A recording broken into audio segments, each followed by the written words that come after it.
Okay, so we have a question, and it's coming from Steve, and he says, "I'm still wondering, can Trump repeal the HR 82 repeal?" He said repeal twice. So, can he repeal the Social Security Fairness Act?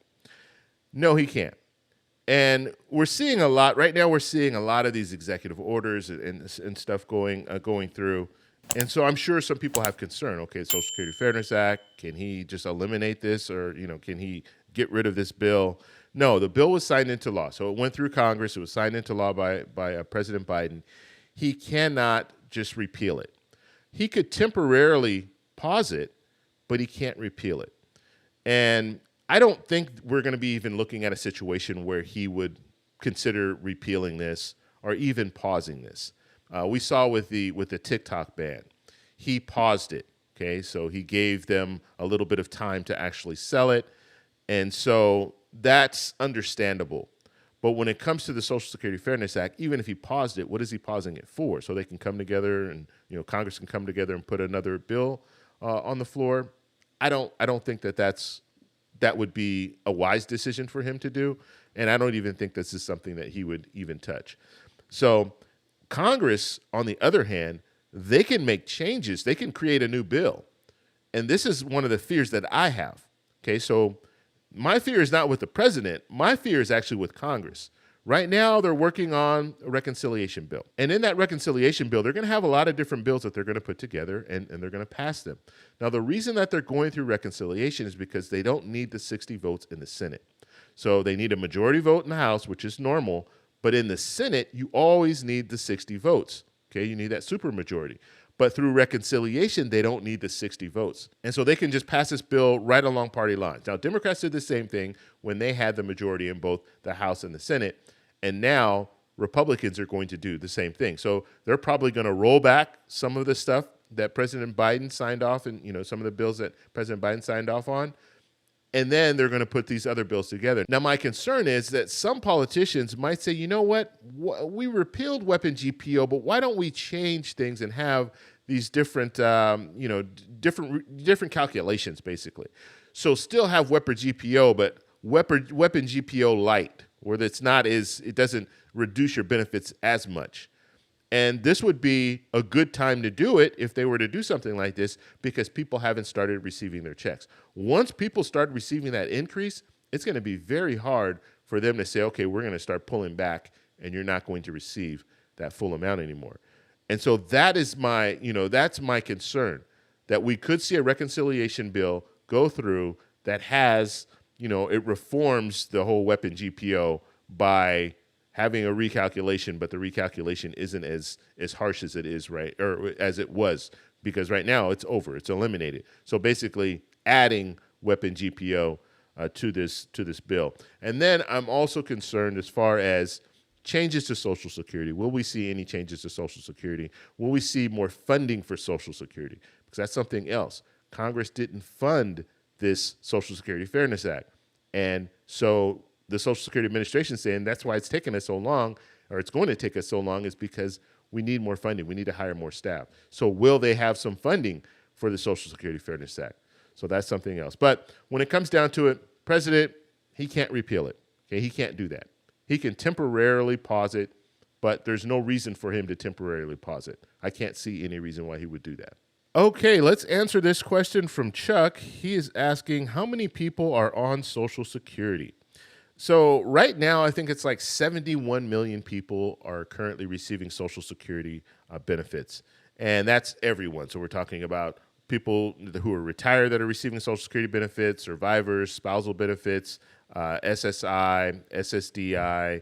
So we're talking across the board. Now, SSI is not Social Security, but they do count SSI in these numbers when we're looking at people who are receiving benefits from the Social Security Administration. So those are the current numbers. This is a large group of people, okay? And that's why politicians are very, they don't want to really touch Social Security. Why?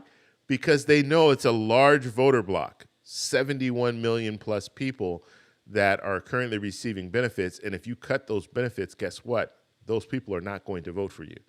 And so that's why politicians, they tread very lightly on the topic of Social Security. Now, some Some have said, no, we need to cut Social Security. We need to get rid of Social Security. We need to privatize Social Security. We need to raise the full retirement age from 67 to 70. You have politicians, some politicians that are saying that.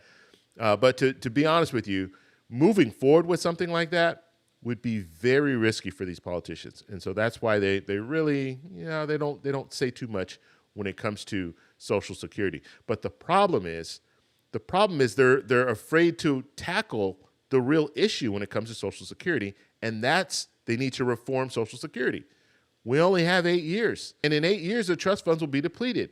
And at that time, if they are depleted, then everyone receiving Social Security benefits is going to see about a 23% cut. And so that's one thing that politicians actually need to step up and say, hey, we need to reform Social Security. And I've talked about reforming Social Security before. I'll continue to say it because I know not all of you guys watch every video that I post. But when it comes to reforming Social Security, the only real way to do it is either by raising the cap. Right now, what is it, $176,100? Anyone making more than that per year no longer has to contribute to Social Security. What they want to do is they want to change that and raise that. So more people. So let's say you raise it up to anyone making over $400,000. So anyone making over $400,000 no longer has to pay into Social Security. But people who are below that, they have to still contribute to FICA. They have to contribute to paying into that contribution. And so that's one thing that they can do. And then they can also, across the board, tell everyone, look, the current FICA that you're paid, the 6.2% that you're contributing right now, and your employer is matching that 6.2%, we're going to raise that from 6.2% to 8.2%. It's not going to be a large increase for most people. They're not even going to feel it, but it will at least provide more revenue for the Social Security Administration. It will help the trust fund, so the trust funds will be there for hopefully another 50 years.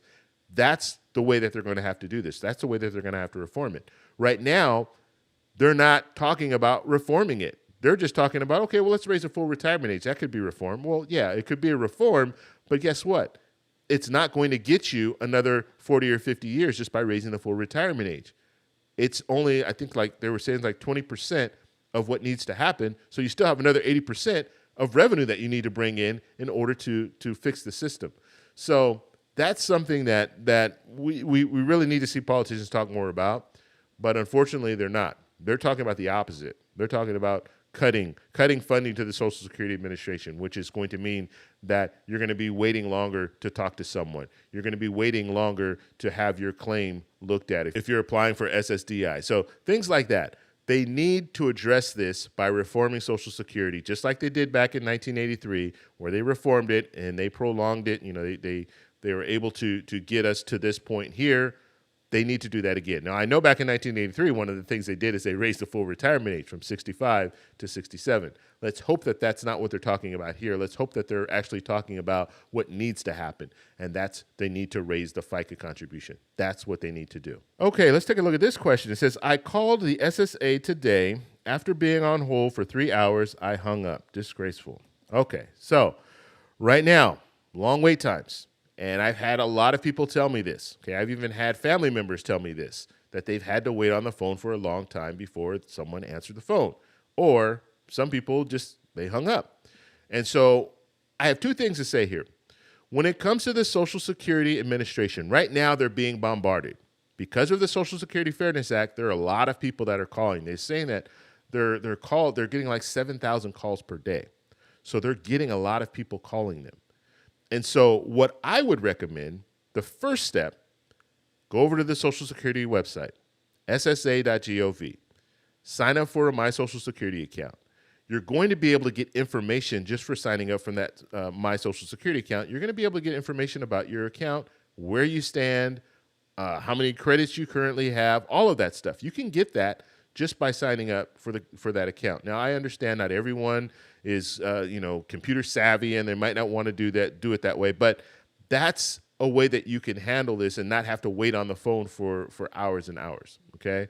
So that's my first recommendation. Now, I do know in some systems they will allow a callback. So you can just say, instead of waiting, you can have them call you back. That way you don't have to be sitting on the phone.